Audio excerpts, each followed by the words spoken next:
So one of the biggest problems with kayo's left click flash is it is quite difficult to use, especially for your teammate or even for yourself. The right click flash is relatively easy, although still a bit difficult to not blind your teammates. So I've been researching kayo's flash quite a lot, trying to find a consistent way, or at least a semi-consistent guideline to use the flash effectively and properly, and make sure that it's a pop flash rather than a simple throw which is just going somewhere else. That is something that we don't want. So I'm going to share what I have found, and I think these are quite effective in order to learn how to wing these kayo pop flashes, and I hope you get some useful knowledge from this video. Do make sure to click the subscribe button, as it helps me a lot. It helps me motivated. The growth has been insane, and it would be a lot better if you just click the subscribe button. Anyway, let me go through the basic things that I found so far, which is quite useful. So one very important thing to note is that both the left click and right click flashes are slowed down by a huge amount if it hits the ground. If it hits the wall, the velocity is more or less the same, but if it hits the ground, it slows down by a huge amount.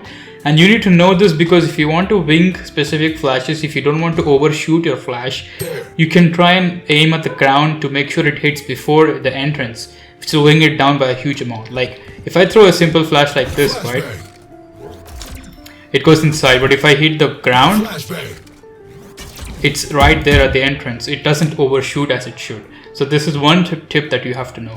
Another tip to know is that from what I've tested so far, the flashbang's range is somewhere in between 28 meters to 29 meters, somewhere around there. It is very rough, but it is still a good enough number for you to remember. So like if you throw at like this radius, right, if you aim at this radius and throw, the flashbang's radius is around 27 meters to 29 meters, somewhere in between that. So this is useful to know because in Valorant we can ping and know what distance the corner is, like this, right? So if we ping at the corner of the wall, we know how much the flash would travel. So if I aim like this, it would travel around 27 meters or somewhere around that mark. So if I come to that 27 meter mark, which I can see here, and then throw, it should be a pop flash. That's a basic guideline. Let me show you with an example because it's difficult to make you understand. Let's take this entrance, right? I want the flashbang to land around this area, roughly this area. Reason because it should be a pop flash. If it hits the ground, right, it slows down, but it is not an effective pop flash because the enemy could hear the ground tip, like that tip on the ground. They can hear the sound. That's a big disadvantage. They can just anti-flash. They can just turn around. So let me first mark where this is, right? And let me be here.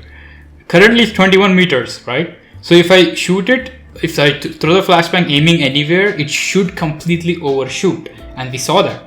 So what we can do is aim. It's 21, go till it's like around 27 for the best pop flash. Right now we cannot do that, but let's see what it does when we are here. Flashbang. You see that? It hits here. Why? Because it hits the ground. Once it hits the ground, the speed slows down by a huge amount. Otherwise it would have overshot like a bit more distance. The point being, we are able to roughly estimate where to stand and throw the flash.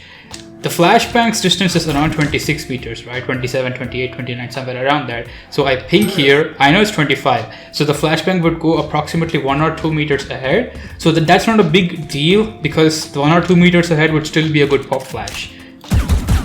Around this mark. Another best example that I found would be short. So your teammate is over here and he wants you to flash, right? Assuming the person knows CS knowledge and the fact that kayo's flash takes time. He's gonna stand there and ask you for the flash. So what I would do right now is ping the corner. It's 29 meters. So if I throw the flash, it will more likely miss the corner. Let's just test it out. Flash.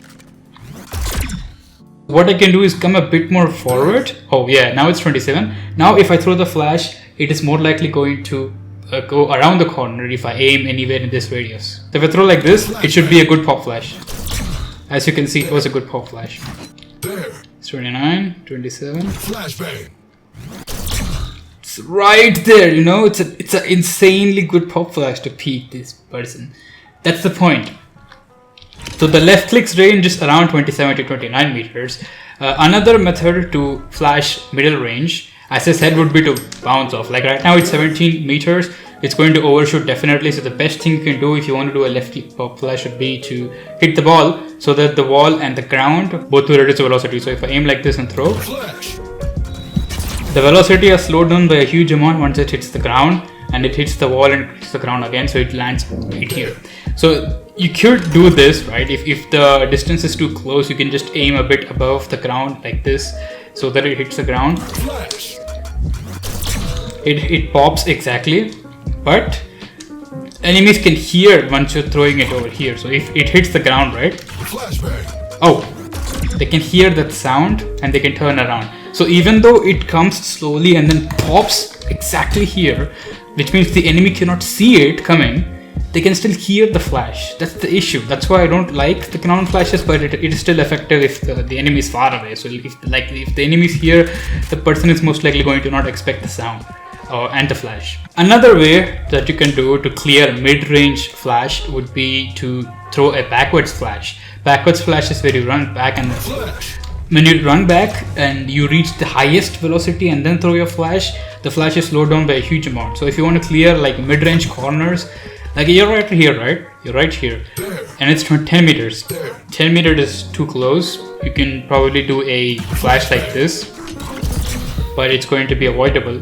But you can also do a flash, running throw flash like this, but it takes time to run. And you would be exposed in the time that you are running till here. That's huge. That's quite a huge amount of time. So what you can do instead is do a running backwards flash for a good pop flash. So I have tested this as well. The approximate distance of the running pop flash is around 16 to 20 meters roughly. The best example to show this would be here, the corner over here. To clear this corner, people would like flash like this, which is relatively easy to dodge. You can do a ground flash like this, which is also pretty decent but not the best. What you can do is instead do the backwards flash that I was talking about.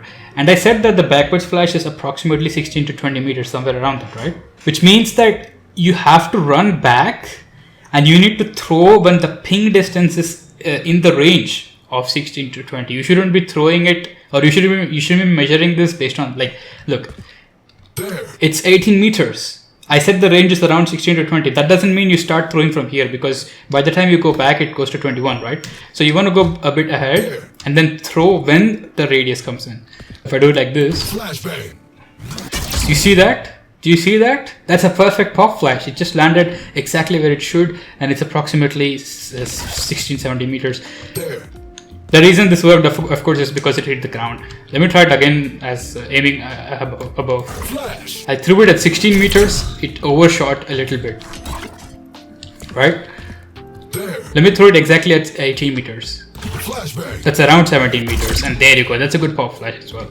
So that's what I mean. The radius is around 16 to 20. If you want to be more safe, take it as 17 to 19 meters and ping, measure, and throw it exactly as I am doing it. This video was about the left click flash, and I hope you learned something new. Let me show you more examples to clear what I mean by what I'm doing right here. So I want to pop flash this corner. It's 18 meters, so it's going to overshoot if I do a left click. Let me go back. It's 26 meters. It will not overshoot. There you go. It just pop flashed right over here. Now, if I want to do a running backwards pop flash, it's 15 meters. If I go back, it's going to be 17 to 19. So that's good. I do like this. 17 meters. I threw the flash. It's landing right here. Right here. That's a good pop flash. That's a very good pop flash. So now, let's say my teammate is over here and he's demanding a flash. Maybe these people are camping, not pushing, because chaos flash takes some time. That's a good idea.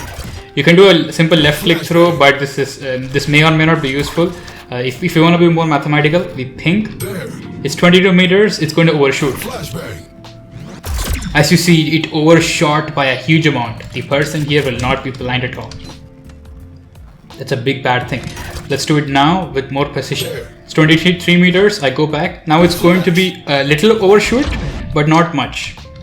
And if I want to be more precise, right, I should go at least when it's 26. It's not possible to do that, right? If you want to be 100% accurate pop flash, that blinds right here. We cannot do that with the left click, so let's try with the backwards right click. So it's 17, it should clear, right? So I go a bit forward and then throw. Flash. There you go. It's a perfect pop flash. It's just lands right here. So yeah, I hope you enjoyed this video and learned something new. If you're having still doubts, do make sure to comment and I'll make sure to reply. Yeah, I'll see you guys next time.